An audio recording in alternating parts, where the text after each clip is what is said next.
So how do we get into this hole and how do we dig our way out of it? A couple of fascinating questions.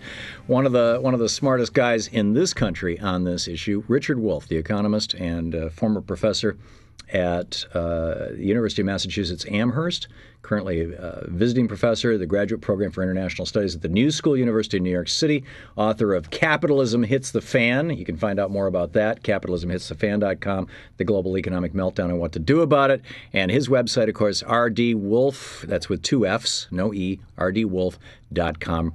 Professor Richard Wolff, welcome to the program. Oh, thank you very much for inviting me. Glad to have you here with us. I was so pleased to see in your Capitalism Hits the Fan video your explanation of what I've been ranting about for years, which is that for almost 100 years, productivity and wages tracked each other. So supply and demand were in balance. And then in the late 70s, early 80s, and particularly with Reaganomics, and we've seen now demand, wages flatten out, supply continue, and you have to fill in the gap with debt. You want to convert that to English for me? Sure. I think you're absolutely right. It's the argument I make, and the more I study this, the more I become persuaded of this. Starting in the 1970s, the long American history of rising wages that workers got, which made us an exceptional country in the world and brought all those immigrants here to participate in this special society. All of that came to an end, even though we as an American people had become used to it, had promised it to our kids, called it the American dream. All of that ended in the 1970s when wages stopped rising. Employers didn't have to pay higher wages for a variety of reasons, the computer, immigrants, women going into the labor force, and so they didn't. And Americans had to come to terms with it, which most Americans I don't think really have. And so what they did in the last 30 years, most Americans, is they did much more work. You know, if you don't get paid more per hour, then one way to solve it is to work more. And so here's an arresting statistic. Americans work more hours per year at their jobs than any other working class in any other country, even Japan. In the world. Or England, or any of them. Yeah, in the world, and not only do we work harder, but we're more in debt. I mean, in order to fill in that gap, nobody came along and said, okay, with Reaganomics or with even Jimmy Carter, his deregulation at the end of the 70s, we're going to change the rules of the game of capitalism. And so you guys in the middle class, who thought you had the American dream, and 30 years and a gold watch and a good pension, and the kind of like my dad had working in a tool and die shop for 40 years actually. That's gone, and now it's going to be 401ks, and you're going to have to trust yourself to the stock market and all. Nobody came along and said, "Get ready, guys," and so people continued to maintain their standard of living with debt. That's right. They borrowed more than any working population in the world had ever done. So that by 2007, when this latest capitalist breakdown hit us, we have really got a working class, the vast majority of our people, in deep trouble. They work too many hours, they're exhausted, they're in debt way over their heads in many cases. You can't work more than we already do, and you can't borrow anymore because you can't even carry what you're doing now, which is why this crisis is not your typical bouncing up and down, unstable capitalism. Right. This is a crisis that hits our people at a long-term turning point, and that's why it's not going away quickly, and that's why it's resisting what the government is doing. Well, in 1921, after the election of 1920, we saw the Democrat Woodrow Wilson be replaced by a Republican, who was it, Harding, as I recall? Yeah. And he immediately dropped the top tax rate from 80% something on what today would be millionaires and billionaires down to 20% and change, and started deregulating business. And we had this 9-year boom, boom times. It started with the property bubble explosion in 1924-25 in Florida.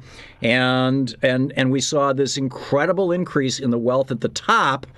And then that hit the fan, that capitalism hit the fan in 1929.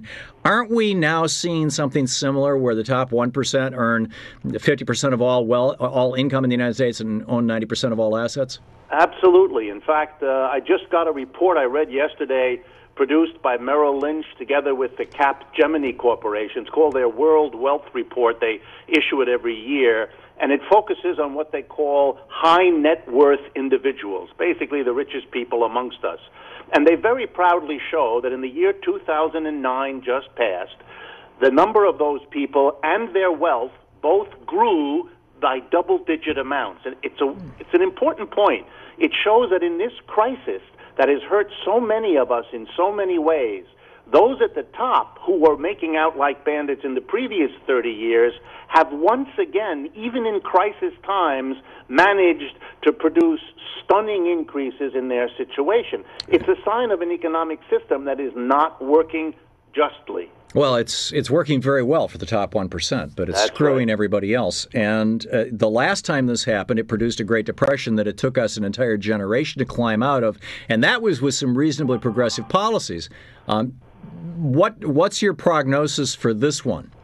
Well, I'm afraid it's not very good. I think that we're not even able in this crisis to summon up the kinds of guts and determination that were in evidence during the time of Franklin Roosevelt, the 1930s. It's true that the president then had a very vibrant labor movement in the AFL, or more particularly the CIO. Yeah. There were strong socialists. 35% of the labor force was unionized. That's right, and there were strong socialist and communist parties, and they pushed that president to do some dramatic things. I'll give you just one example.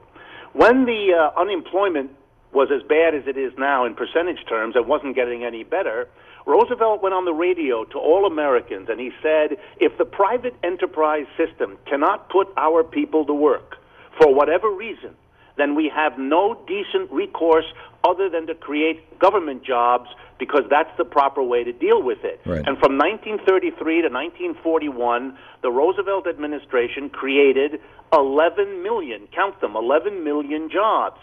We are now in a similar situation, but because we don't have a strong labor movement and a strong left-wing pushing for these sorts of things, we don't even discuss a government jobs program. Well, and back then, the population of the U.S., if my recollection is right, was in the neighborhood of 100 million, and now it's in the neighborhood of a little over 300 million. So that would be like creating 30 million government jobs today, wouldn't it? Right, and it would mean, look, what your viewers and listeners ought to think about is we're debating, sadly, in the Congress, giving a few more weeks or months of benefits to unemployed people. To a small section of unemployed people. That's right, the ones that have been unemployed for 6 months or more. The reality is we should be talking about something else. We should be talking about a government jobs program. Yep. Those individuals would be better off if they had a proper salary for doing work, and our society would be better off.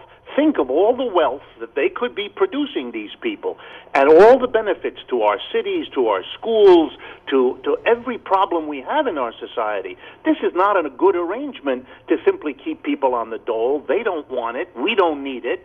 And yet our elected representatives seem to be quibbling over a bit more or less, rather than dealing, as Roosevelt was able to do in the 30s, in a dramatic way, with this problem by putting people back to work. Right. Why don't we go back to what Alexander Hamilton proposed to Congress in 1793 on his report on manufactures, and what stood as law in the United States until we had basically a transnational global takeover of America in the late 70s through today, and Bill Clinton in particular, the WTO, change our trade policy.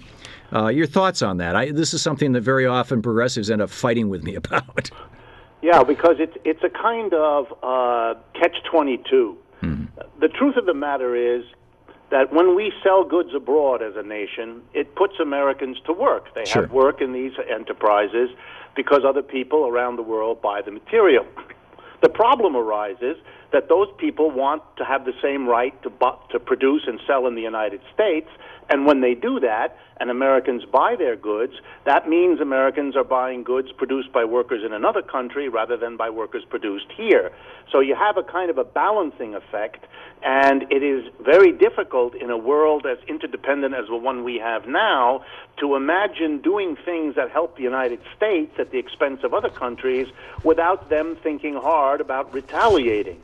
Maybe once upon a time the United States had such strength that the others couldn't, but we're not in that kind of situation today.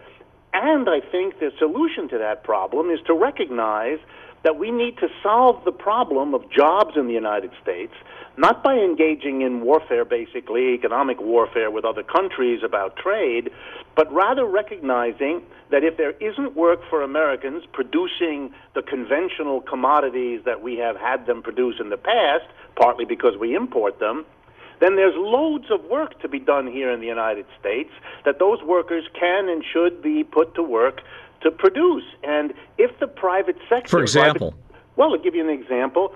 We have, and I'll use it from the 1930s. In the 1930s, when the government hired large numbers of people that weren't working, they produced our modern national park system, the place so many of us go to enjoy. Right, and we built schools and we built hospitals and things like that. But right now, you had yesterday, this is the front page of today's Financial Times, the chairman of Siemens and the chairman of BASF are with Angela Merkel in China.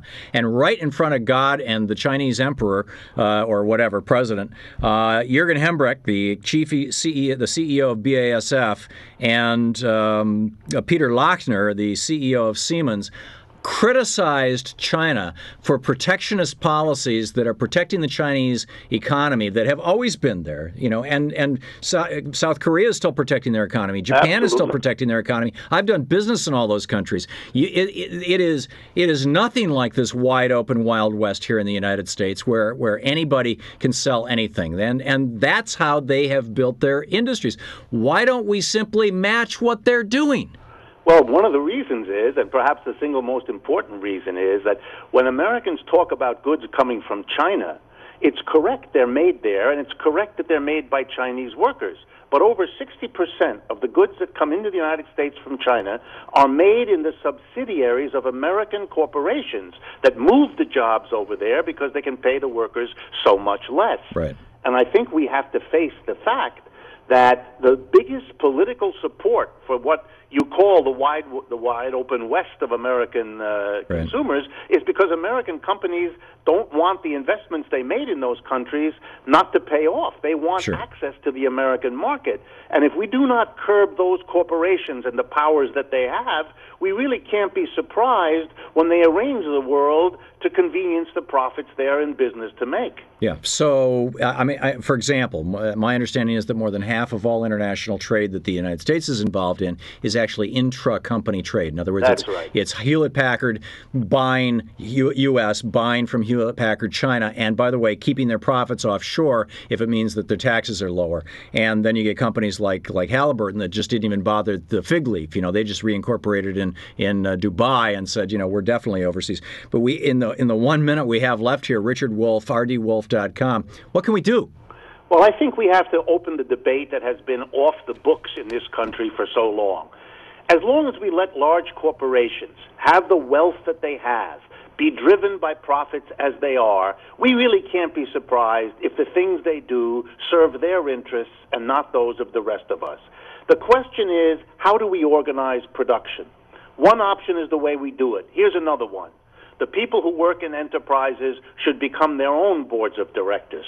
The idea of a co-op should be thought about as a general way to organize our enterprises, and I think it would mean a much more democratic economic system and a much greater likelihood that the decisions of business made by large groups of people in a democratic way would be much more consistent with the needs and goals of the country. More co-ops rather than corporate. Well, in Germany, every corporation has to have half their board of directors made up of representatives of their labor force. Exactly. And so that's the kind of step we should take. Okay, and that's why you've got German CEOs speaking out on behalf of German manufacturing, while American CEOs are going, hey, what's wrong with that? We can make more profit.